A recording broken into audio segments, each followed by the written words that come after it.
Podcast bersama saya Arum. Di episode kali ini kita bakalan bahas mengenai MBKM versus lembaga kemahasiswaan. Seperti yang Mitra Mahasiswa lihat, kali ini saya tidak sendiri. Di samping saya sudah bersama Ketua Maperwa Universitas Negeri Makassar periode 2023-2024. 2022-2023 Oke, Kak Bal boleh menyapa mitra mahasiswa.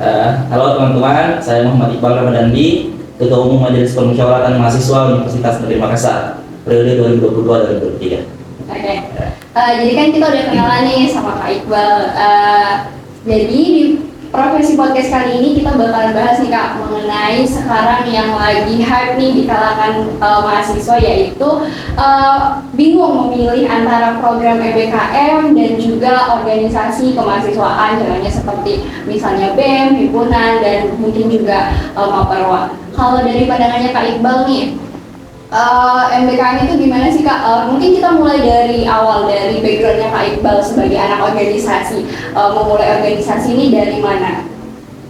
Ya tentunya saya sudah mengikuti beberapa organisasi, dimulai dari himpunan mahasiswa jurusan, dimulai dari staf, ketua bidang sampai ke dewan pendamping. Lalu saya melanjutkan karir saya di Maperwa Fakultas Ekonomi dan Bisnis sebagai Ketua Komisi Konstitusi atau Ketua Komisi 1. Saya juga pernah diamanatkan sebagai Ketua Dewan Ambalan Random Nenglomo UPN Pramuka UNF, dan sekarang alhamdulillah diamanatkan sebagai Ketua Umum Majelis Permusyawaratan Mahasiswa Universitas Negeri Makassar. Namun selain organisasi internal, ada juga beberapa organisasi eksternal di mana saya juga dapat banyak pelajaran di beberapa organisasi eksternal.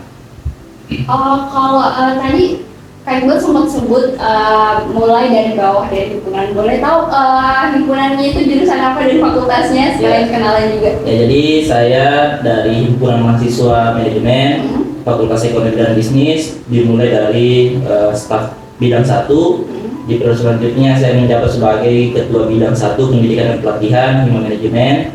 Lalu di periode selanjutnya sebagai Dewan Pendamping. Wah, kan banget nih Kak Iqbal. Berarti itu pernah dari maba? Dimulai dari maba ya. Kebetulan saya juga sebagai ketua angkatan di 2018 pada saat itu di jurusan manajemen. Jadi dimulai dari ketua angkatan, lalu menjadi staf, ketua bidang sampai ke dewan pendamping, khususnya di himpunan mahasiswa manajemen. Sampai sekarang dari maba tahun 2018 sampai sekarang 2023 masih aktif berorganisasi. Itu kenapa sih? Apa sih dorongan atau motivasi yang membuat Kak Iqbal betah menjadi anak organisasi? Ya, jadi sebenarnya saya berorganisasi bukan sejak maba, tapi sejak SD mungkin sudah berorganisasi, karena saya berpramuka sejak SD sampai SMA, dan puncaknya saya banyak belajar mengenai organisasi pada saat SMA. Pada saat itu saya sebagai ketua OSIS juga melalui pengalaman yang saya dapatkan di pramuka pada saat itu. Jadi saya sudah berpramuka aktif dari SD sampai puncaknya di SMA, dan saya pernah diamanatkan menjadi ketua OSIS SMA Negeri Makassar pada saat itu. Jadi ketika berbicara tentang lembaga kemahasiswaan, saya tidak kaget ketika mendapati kegiatan-kegiatan kemahasiswaan, dalam hal ini kegiatan-kegiatan organisasi, karena hal-hal seperti itu sudah saya dapatkan sejak dari dulu di bangku SMA. Gitu. Sudah terbiasa ya Kak. Kalau selain organisasi kan tadi ada internal, eksternal juga Kak Iqbal sering ikut. Kalau misalnya nih program MBKM atau mungkin pengabdian masyarakat udah pernah belum? Ya, jadi program MBKM ini kan sebenarnya menjadi perbincangan ya. Jadi ada pro kontra mengenai hadirnya program MBKM. Jadi kan kita ketahui bersama bahwa program MBKM yang dicetuskan oleh Menteri Pendidikan dan Kebudayaan itu kemudian ada secara umum ada 4 kebijakan yang lahir. Pertama mengenai kampus diberikan kewenangan untuk membuka program studi baru, yang mana sebelumnya kita ketahui bahwa untuk membuka program studi baru itu hanya diperuntukkan untuk kampus yang berstatus PTNBH. Nah, jadi sekarang melalui program MBKM ini, salah satu kebijakannya kampus diberikan kebebasan untuk membuka program studi baru dengan syarat program studi baru yang bersangkutan harus membuka kerjasama dengan perusahaan, organisasi nirlaba, atau bahkan kampus dengan peringkat 100 dunia. dengan cara penyusunan kurikulum, apa namanya, praktek kerja dan penyerapan tenaga kerja. Itu poin pertama. Poin kedua, bahwa reakreditasi kampus itu bisa dilakukan secara sukarela. Jadi sebelumnya seperti yang kita ketahui, reakreditasi kampus itu dilakukan selama 5 tahun sekali. Tapi dengan hadirnya program BKM ini, reakreditasi kampus itu bisa diajukan kapanpun oleh apa namanya, program tinggi. Selanjutnya, kebijakan yang ketiga adalah mempermudah status kampus BLU menjadi PTNBH.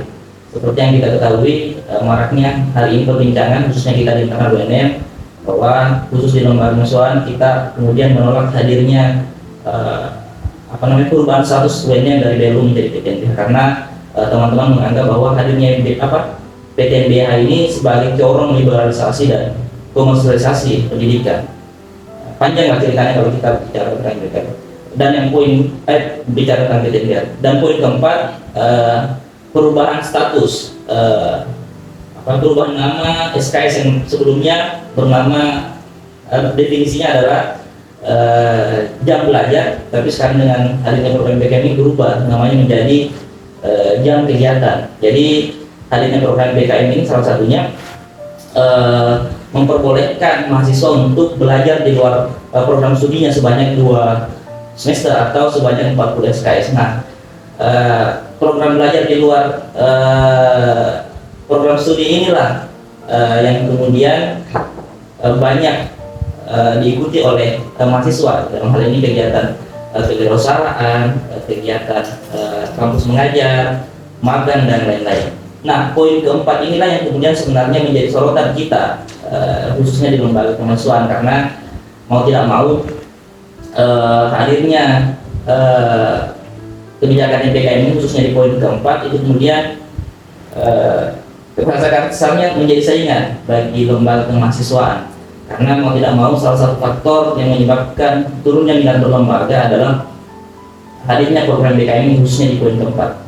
Nah, kalau kita mau membahas tadi di 3 poin di atas, sebenarnya pro kontra, karena di sisi positifnya dianggap bahwa hadirnya program ini dapat mempersiapkan lulusan-lulusan kampus yang setelah mengikuti program BKM untuk siap menghadapi dunia kerja. Tapi kan di sisi lain juga ada sisi negatifnya, karena beberapa orang yang kontra dengan program MBKM ini mengatakan bahwa hadirnya MBKM ini menjadi corong liberalisasi dan komersialisasi pendidikan, karena kita sebagai seorang mahasiswa itu dianggap sebagai calon pemenuh tenaga kerja di perusahaan. Jadi kita hanya dianggap sebagai subjek. Jadi kita dianggap sebagai calon pemenuh lah untuk perusahaan nantinya. Belum lagi mengenai beberapa isu yang menganggap bahwa beberapa perusahaan hanya memanfaatkan mahasiswa yang mengikuti program magang sebagai buruh dengan gaji yang rendah. Makanya itulah beberapa pro kontranya. Namun kan yang menjadi pembahasan kita di poin keempat, bahwa hadirnya kebijakan belajar di luar program studi sebanyak 2 semester atau 40 SKS ini yang kemudian menjadi sedikit saingan lah atau pesaing bagi lembaga kemahasiswaan, karena seperti yang kita ketahui dengan kita mengikuti kebijakan di poin keempat ini, dalam hal ini mengikuti magang, kampus mengajar, kegiatan kewirausahaan, penelitian dan sebagainya, itu mahasiswa dihadapkan dengan konversi nilai sebanyak 20 SKS ditambah dengan intensif dan juga pengalaman kerja. Nah, ketika kita membandingkan dengan lembaga kemahasiswaan misalnya hari ini munculnya beberapa influencer yang memberitakan keburukan di lembaga kemahasiswaan. Jadi ada beberapa influencer yang selalu mengekspos keburukan-keburukan di lembaga kemahasiswaan tanpa memberikan pembanding. Seharusnya kan kalau kita mau fair, seharusnya kan harus ada pembanding antara keburukan dan kebaikan yang didapatkan di lembaga kemahasiswaan. Karena yang dipost itu hanya kejelekan saja. Karena kan tidak seperti itu, banyak kebaikan-kebaikan yang kemudian kita dapatkan dengan mengikuti lembaga kemahasiswaan. Jadi itu sebenarnya menjadi tantangan juga bagi kita di lembaga kemahasiswaan. Karena menurut saya secara pribadi sebenarnya bukan cuma hadirnya program MBKM sebenarnya yang menjadi yang menjadi alasan kurangnya minat berlembaga hari ini. Kalau menurut saya pribadi dengan teman-teman beberapa melakukan kajian-kajian kecil, itu ada beberapa faktor secara umum, ada 3. Yang pertama, oke lah hadirnya program MBKM sedikit banyaknya mempengaruhi minat berlembaga mahasiswa hari ini. Yang kedua, hadirnya COVID-19 kemarin. Tentunya hadirnya COVID-19 kemarin mau tidak mau membuat kegiatan di lembaga kemahasiswaan itu kemudian redup, karena saya merasakan sendiri pada saat saya menjadi ketua bidang 1 di himpunan dan hadirlah COVID, dan betul-betul tidak ada kegiatan kemahasiswaan yang kemudian bisa kita lakukan, dan itu berpengaruh dengan minat berlembaga, karena pada saat itu calon mahasiswa baru yang masih duduk di sekolah menengah atas itu tidak pernah masuk sekolah, tapi jadi online ya. Lalu kita ketahui bersama bahwa siswa SMA pada saat itu online, dan tentunya siswa SMA inilah yang kemudian menjadi calon mahasiswa dan calon pelanjut lembaga kemahasiswaan. Namun mereka tidak pernah mendapatkan kegiatan-kegiatan serupa di bangku SMA. Minimal kalau bukan mendapatkan kegiatan organisasi, yang minimal mereka mendapatkan pendidikan karakter dengan bertemu dengan guru, bertemu dengan orang yang lebih tua, bagaimana cara berperilaku dengan orang yang lebih tua, seumuran dengan yang lebih muda. Itu kan agak kurang mereka dapatkan karena mereka melakukan mereka sekolah dengan cara online. Hanya mau tidak mau pendidikan karakter minimal ataupun kegiatan-kegiatan keorganisasian mereka tidak dapatkan. Yang mau tidak mau ketika mereka masuk ke dunia kampus itu mau tidak mau kaget. Seperti saya katakan tadi bahwa saya secara pribadi tidak kaget dengan kegiatan-kegiatan kemahasiswaan karena saya sudah mendapatkan kegiatan-kegiatan serupa di bangku SMA. Begitupun juga teman-teman yang lain mungkin yang sudah berorganisasi sejak SMA.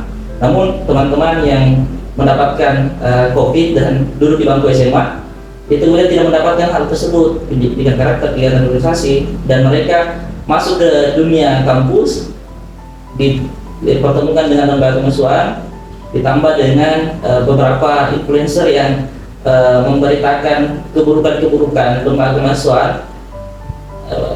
Memang tidak kita pungkiri bahwa ada lembaga kemahasiswaan yang seperti itu, tapi kan tidak boleh kita generalkan. Namun kan apa daya, ketika itu sudah tersebar di media sosial, ya pasti orang yang menonton akan menggeneralkan bahwa semua lembaga kemahasiswaan seperti ini.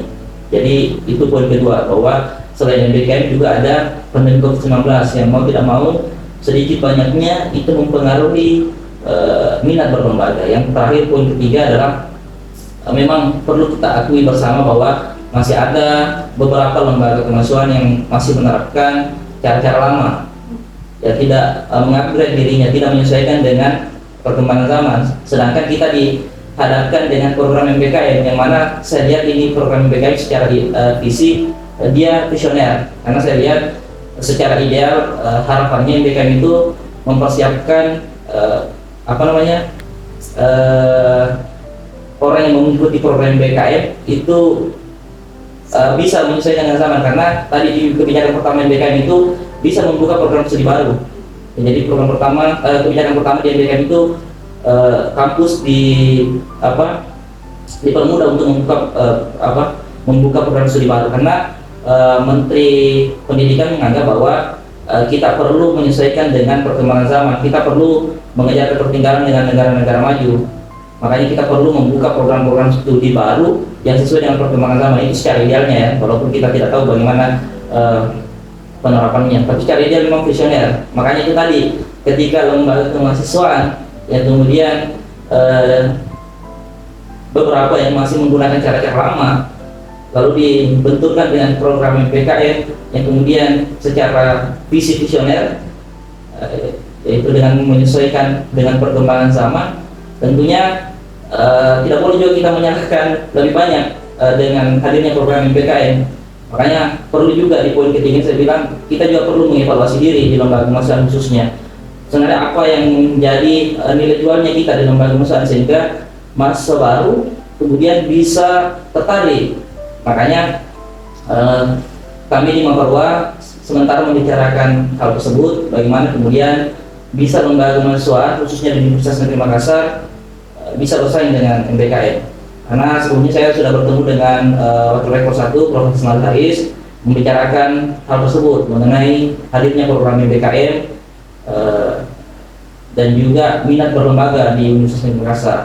Saya mengatakan kepada beliau bahwa hadirnya program MBKM ini sedikit banyaknya mengganggu minat berlembaga di khususnya di Universitas Negeri Makassar. Makanya saya menyampaikan bahwa kami meminta bagaimana bisa kegiatan di lembaga kemahasiswaan khususnya di Universitas Negeri Makassar itu bisa juga dikonversi nilainya. Namun WR1 menyampaikan bahwa boleh katanya lembaga kemahasiswaan dikonversi nilainya dengan catatan harus membuat program serupa dengan PP Kormawa. PP Kormawa kan program pengembangan kapasitas organisasi mahasiswa ya.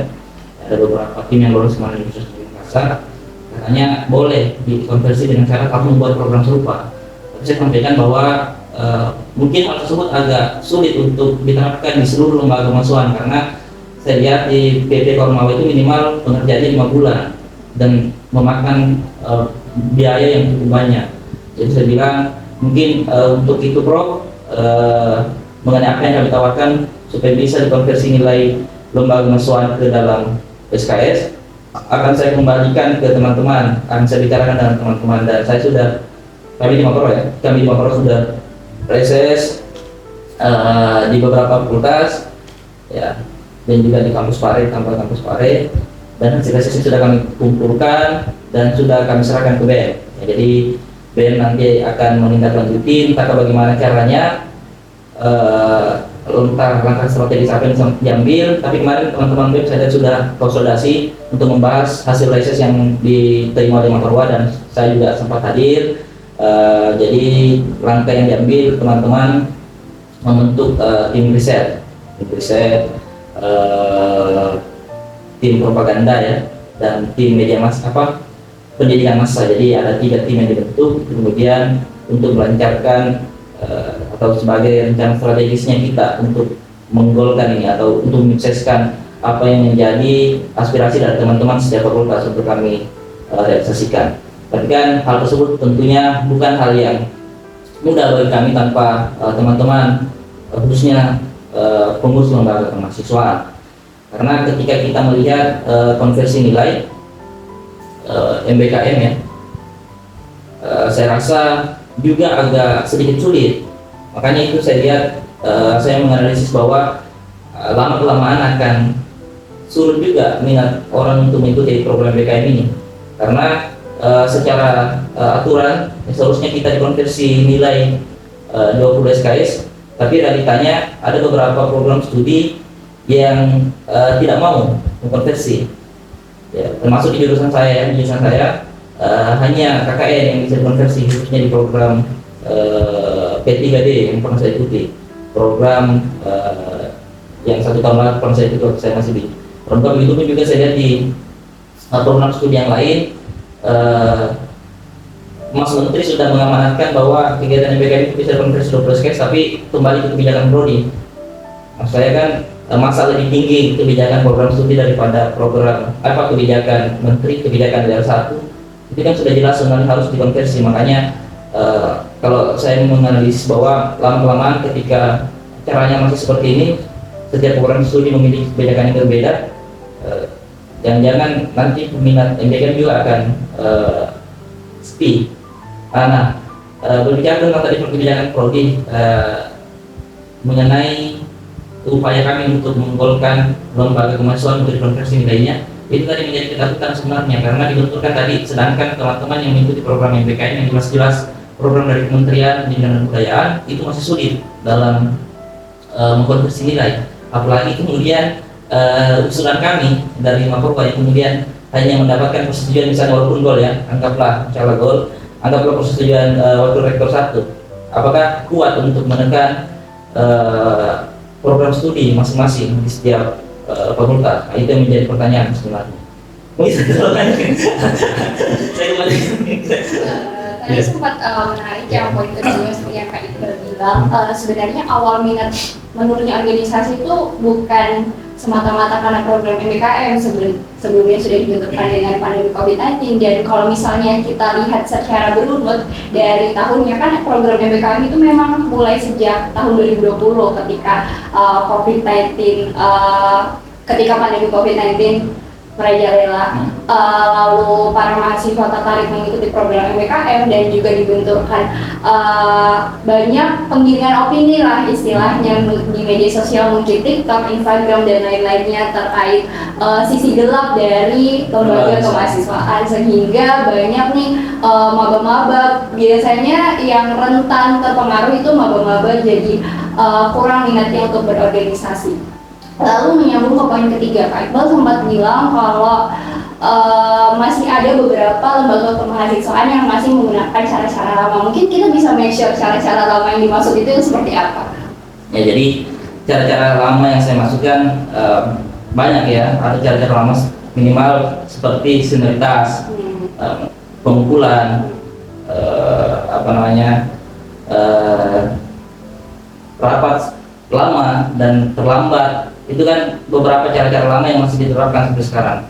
Berbicara tentang senioritas, tidak bisa kita pungkiri bahwa hari ini masih ada hal demikian yang terjadi di lembaga khususnya di Universitas Negeri Makassar. Jadi senioritas yang saya maksud intervensi senior ke juniornya mengenai keputusan atau kebijakan yang akan diambil. Itu saya rasa tidak boleh kita menggunakan power kita sebagai orang yang lebih duluan masuk di suatu organisasi untuk menekan kebijakan adik-adik kita yang sekarang memegang jabatan di lembaga kemahasiswaan. Kalau sebatas memanggil Kak dan Adik, itu saya rasa sangat wajar, khususnya kita di Sulawesi Selatan yang terkenal dengan adat istiadat, ya, menghargai yang tua, menyayangi yang muda. Itu saya rasa tidak masalah kalau sebatas memanggil Kak dan Adik untuk junior dan senior. Tapi kalau lebih dari itu sampai mengintervensi pemikiran, mengintervensi kebijakan adik-adik di lembaga kemahasiswaan, saya rasa itu yang saya katakan atau saya maksudkan sebagai cara-cara lama yang masih ada sampai hari ini. Dan itu saya rasa bahwa itu adalah hal toksik yang masih ada di lembaga kemahasiswaan hari ini. Karena tidak seperti yang kita ketahui bahwa ya senior-senior yang notabene tidak memiliki kepentingan lagi di kampus masih masuk ke kampus. Itu kan minimal akan mengganggu lah kebijakan yang akan diambil oleh ketua umum minimal, karena pasti akan ada intervensi yang masuk memberikan arahan. Kalau memberikan arahan tidak masalah sebenarnya, tapi kan lebih dari itu biasanya, bahkan nadanya ancaman. Itu sebenarnya yang saya maksud cara-cara lama yang masih hadir. Yang kedua, rapat ya, rapat. Ya, seperti yang kita ketahui masih sebagian besar saya lihat ini rapat-rapat yang dilakukan oleh teman-teman kemahasiswaan cenderung tidak substantif pembahasannya dan berputar-putar. Belum lagi pelaksanaan rapatnya yang molor, ya, bahkan 2-3 jam. Kalau molornya 10-15 menit itu masih wajar, tapi kan sekarang lembaga kemahasiswaan masih ada yang molor sampai 2-3 jam dari agenda yang sebelumnya sudah dijadwalkan. Kekerasan, ya. Ini juga yang sebenarnya saya sangat prihatin bahwa ketika masih ada kekerasan yang terjadi di dalam lingkungan kampus, karena saya sendiri masih merasakan adanya kekerasan yang ada di kampus. Tapi sekarang agak kurang saya lihat, walaupun kurang kan masih ada. Dan itu sebenarnya yang menjadi perhatian saya dengan teman-teman pada saat masih di himpunan. Kemudian untuk bagaimana bisa kita mengubah cara-cara ini. Dan sebisa mungkin saya pada saat itu kebetulan kali 1 ya, pendidikan dan pelatihan yang berkenan dan kaderan ya, saya sebisa mungkin membuat teman-teman mahasiswa baru bisa nyaman di himpunan, karena kita selalu menginginkan mahasiswa baru hadir di sekretariat, tapi kita tidak menghadirkan suasana-suasana nyaman, tapi suasana-suasana tendensi yang kita berikan. Makanya itu saya mencoba menerapkan bahwa dengan kita menjadi kesimpulan, saya tekankan dengan teman-teman kata bahwa harus kita menghadirkan suasana nyaman dan mahasiswa baru. Dalam hal ini diskusi, kajian bersama dengan teman-teman mahasiswa. Jadi kan yang dihadirkan itu adalah nuansa-nuansa keilmuan, nuansa-nuansa akademik, sehingga mau tidak mau mereka segan dengan kita sebenarnya, karena kan ini yang selalu kita inginkan, mahasiswa baru harus tunduk dengan kita, tapi kita tidak menunjukkan caranya bagaimana supaya mereka bisa tunduk, karena kalau kita melakukan kekerasan itu mereka takut, dan ketika dia sudah meninggalkan kita ya pasti akan cerita kita di belakang. Ketika kita memberikan memberitahu mereka bahwa kita ini adalah seorang yang bisa dicontoh dalam hal ini, memiliki pengetahuan yang luas, memiliki perlakuan yang baik, mau tidak mau mereka segan, bukan takut tapi segan. Kalau segan itu walaupun di depan maupun di belakang kita ya dia tetap hormat, dia tetap respect. Berbeda dengan takut tadi, kalau dia takut kita di depan saja kita takut, di belakang dia berbeda cerita. Itu sebenarnya yang menjadi persoalan. Mengapa saya katakan bahwa masih ada beberapa teman-teman yang menggunakan cara lama, dan ini seharusnya menjadi tantangan bagi kita di lembaga kemahasiswaan, bagaimana bisa kita menghilangkan stigma-stigma negatif di lembaga kemahasiswaan, karena harus kita juga menyesuaikan zaman, karena jangan sampai kita kalah dengan program MPKM yang walaupun kalau kita mau kaji yang kontroversial banyak juga pro kontranya. Makanya kalau kita menginginkan teman-teman mahasiswa baru bergabung dengan kita di lembaga mahasiswa, tentunya kita menggunakan cara-cara yang bisa membuat mereka tertarik. Mungkin itu. Berarti menurunnya minat berorganisasi mahasiswa itu tidak hanya disebabkan oleh program MPKM ya, bisa jadi dari internal lembaga kemahasiswaannya sendiri yang masih menerapkan tradisi-tradisi lama, itu perlu kita evaluasi lagi. Selanjutnya next question, saya penasaran nih, kan Kak Iqbal sebagai ketua umum Maperwa, kalau misalnya nih ada anggotanya Kak Iqbal misalnya mau ikut program MBKM yang mengharuskan berada di luar kota selama jangka waktu kurang lebih mungkin 1 semester, misalnya ada program PMM atau mungkin magang merdeka yang mengharuskan di luar wilayah, bahkan mungkin bisa luar pulau, atau mungkin ikut program ISMA untuk para pelajar sampai ke luar negeri. Kalau tanggapannya Kak Iqbal seperti apa? Ya, jadi perlu diketahui ya, Maperwa UNM itu merupakan perwakilan atau keterwakilan dari setiap fakultas. Tentunya untuk menjadi perwakilan fakultas ya minimal kita pernah berproses di lembaga kemahasiswaan tingkat fakultas. Begitu pun ketika kita mau berproses tingkat fakultas, dalam hal ini Maperwa fakultas, ya tentunya berasal dari perwakilan himpunan mahasiswa jurusan. Nah, tentunya untuk menjadi perwakilan mahasiswa jurusan ya perlu kita berproses dulu di sana. Jadi kan panjang ini runutannya ini. Jadi yang ingin saya sampaikan bahwa orang-orang yang ada di Maperwa UNM itu adalah orang-orang lama, orang-orang yang artinya dalam hal akademik rata-rata teman-teman sudah tuntas di situ. Jadi tidak perlu mengikuti program MPKM sebenarnya, karena kalaupun mau ikut ya palingan mencari pengalaman. Tapi saya rasa teman-teman di Maperwa Universitas adalah orang-orang yang secara akademik sudah tuntas. Jadi kalaupun ada yang teman-teman mau ikut kan sudah diatur di dalam aturan mengenai tahap mekanisme keaktifan anggota Maperwa. Jadi kita akan berlakukan sesuai dengan aturan yang ada. Kalau memang tidak bisa silakan mundurkan diri. Mungkin itu. Tapi kami di Maperwa juga ikut program salah satu program PKM ini PPK Ormawa, atau penguatan kapasitas program penguatan kapasitas lembaga organisasi kemahasiswaan. Jadi kami ikut dan kami lolos pendanaan. Jadi ada 8 tim kalau tidak salah dari Universitas Negeri Makassar yang lolos pendanaan, termasuk Maperwa. Nah ini sebenarnya kemarin juga menjadi perbincangan di kalangan mahasiswa, karena dianggap kenapa Maperwa ikut kegiatan seperti ini, karena kita tahu bahwa Maperwa itu adalah lembaga legislatif dan yudikatif dan merupakan lembaga tertinggi yang ada di Universitas Negeri Makassar.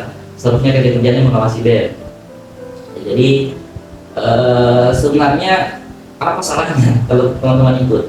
Kalau dianggap bahwa akan mengganggu kerja-kerja lembaga, perlu teman-teman ketahui bahwa yang dalam kepengurusan Maperwa yang mengikuti, dalam anggota Maperwa yang mengikuti, yang masuk dalam tim itu hanya 3 orang. Jadi ya hanya 3 orang dari 15 tim. Jadi selebihnya itu kami mengambil dari teman-teman di setiap fakultas sesuai dengan apa yang dibutuhkan di tim. Kebetulan kami untuk membuat mesin, teman-teman dari psikologi, dari manajemen, sesuai dengan apa yang dibutuhkan di judul. Jadi kalau saya rasa mulai pertanyaan tadi bagaimana dengan anggota salah satu anggota yang mau ikut, saya rasa hal itu sudah terjawab di dalam tab Maperwa tentang mekanisme keterlibatan anggota, dan itu tadi bahwa mungkin kemungkinannya kecil karena rata-rata orang yang ada di Maperwa kita adalah orang yang sudah selesai dengan akademiknya. Ya rata-rata teman-teman tinggal penyelesaian atau skripsi, dan itu pun menunggu, bukan tidak mau mengerjakan tapi menunggu tanggung jawab yang sudah terlanjur diemban. Karena kalau mau selesai, saya sudah selesai mata kuliah di semester 7 dan sekarang saya sudah semester 11.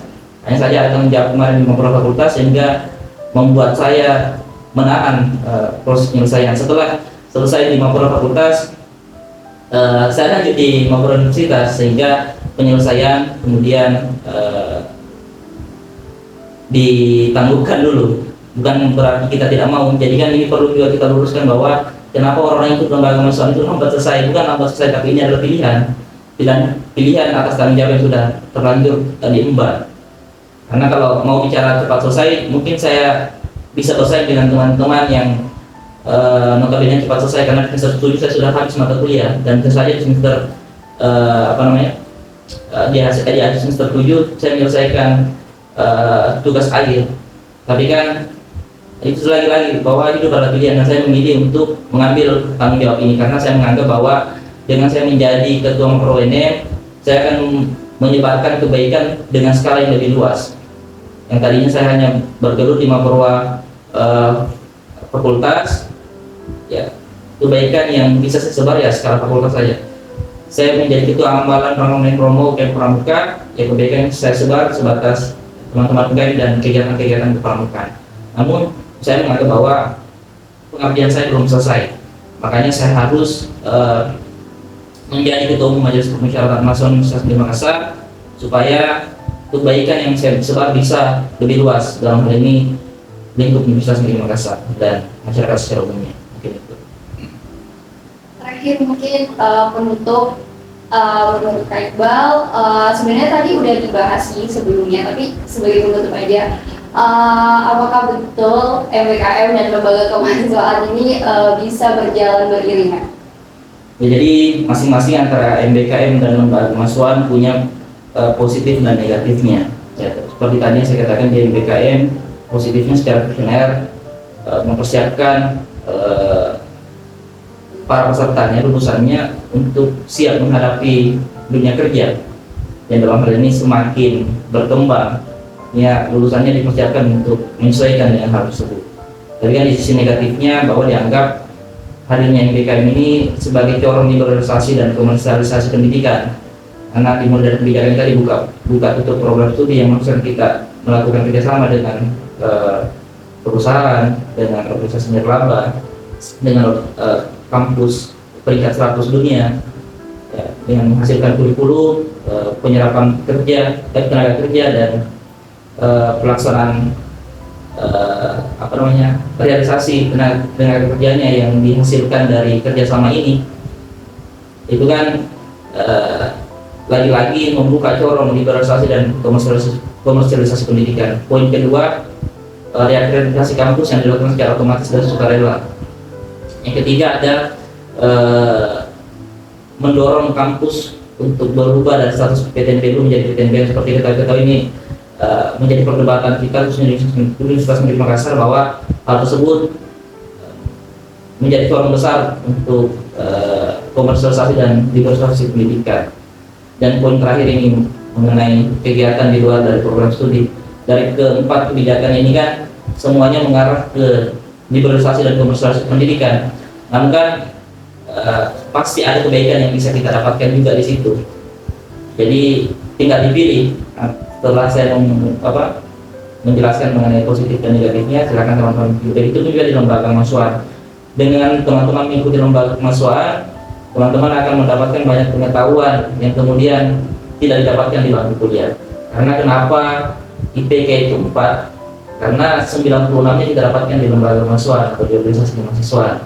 Artinya di sini filosofinya sangat dalam, bahwa memang tujuan awal kita datang ke Makassar itu kemudian untuk belajar, untuk kuliah, tapi hal tersebut tidak akan cukup dengan kita tidak mengikuti kegiatan-kegiatan di lembaga kemahasiswaan. selain tadi ilmu yang kita hanya dapatkan di lembaga mahasiswa, juga masalah relasi. Ya, jadi jejaring ini kan perlu dalam menghadapi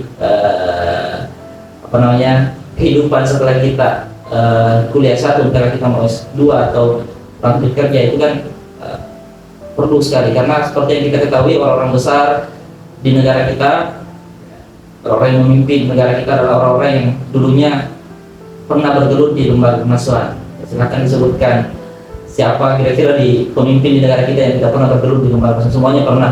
Makanya saya bilang tadi bahwa orang-orang besar inilah bisa menjadi seperti itu karena proses yang mereka lalui di lembaga mahasiswa. Nah, sedangkan keburukannya itu tadi bahwa masih ada beberapa mungkin cara-cara lama yang digunakan oleh lembaga mahasiswa.